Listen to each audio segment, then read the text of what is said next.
अस्सलाम वालेकुम। So hope you are all doing well. तो अगर आप लोग भी resin artist as a beginner काम कर रहे हैं तो हो सकता है कि आप लोगों को भी इस तरह की प्रॉब्लम कभी फेस करनी पड़ी हो।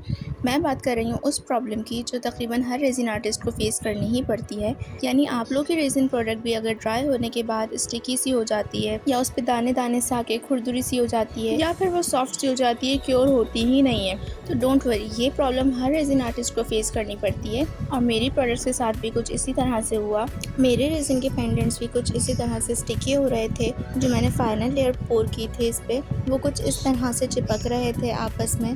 तो अगर आप लोग के प्रोडक्ट्स का भी हाल कुछ इसी तरह से हो रहा है ड्राई होने के बाद, तो आप लोगों को परेशान होने की बिल्कुल भी ज़रूरत नहीं है। आप लोगों ने करना बस ये है कि सैंडिंग पेपर उठाना है और उससे काम करना है। और मेरा ये वाला बेसिल तो इतना ज़्यादा ख़राब हो चुका था कि मेरा बहुत प्यारा बना था पेंडेंट, लेकिन इसका हाल कुछ इतना बुरा था कि मुझे इसको उतारना ही पड़ गया। पूरी रेज़िन बिल्कुल रबड़ की तरह हो रही थी। तो इस वाले बेसिल की रेज़िन मैंने कम्प्लीटली रिमूव कर दी थी।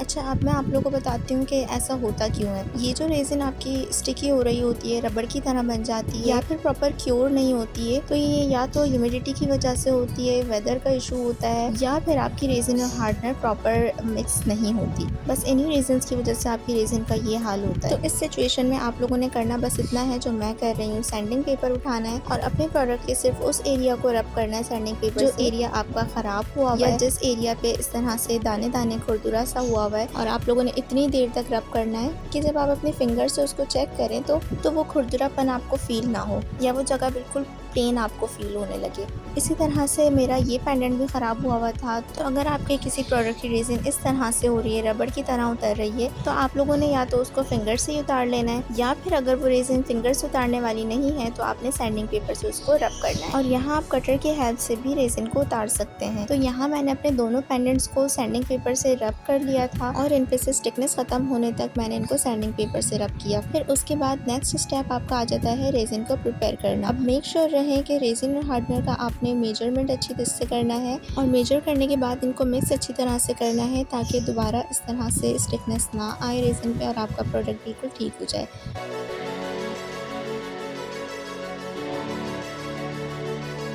अब थर्ड वाला जो पेंडेंट है इसको मैंने बाद में बनाया था। कैसा बनाया था ये आप लोग मेरे यूट्यूब चैनल पे जाके देख सकते हैं। शॉर्ट मैंने इसका अपलोड कर दिया है। रेज़िन पोर करने के बाद इनको आपने 24 आवर्स के लिए ड्राई होने के लिए रख देना है और 24 आवर्स के बाद मेरे पेंडेंट्स का रिजल्ट कुछ ये था। तो अगर आप लोग as a beginner tips and tricks इस तरह की चाहते हैं तो मेरे चैनल पे जाके सब्सक्राइब का बटन ज़रूर क्लिक कर दीजिए ताकि मैं अपने एक्सपीरियंसेस आप लोगों के साथ इसी तरह से शेयर करती रहूँ और आप लोग को टिप्स एंड ट्रिक्स मिलती रहें। So stay tuned with me till the next video. तब तक के लिए अल्लाह हाफ़िज़।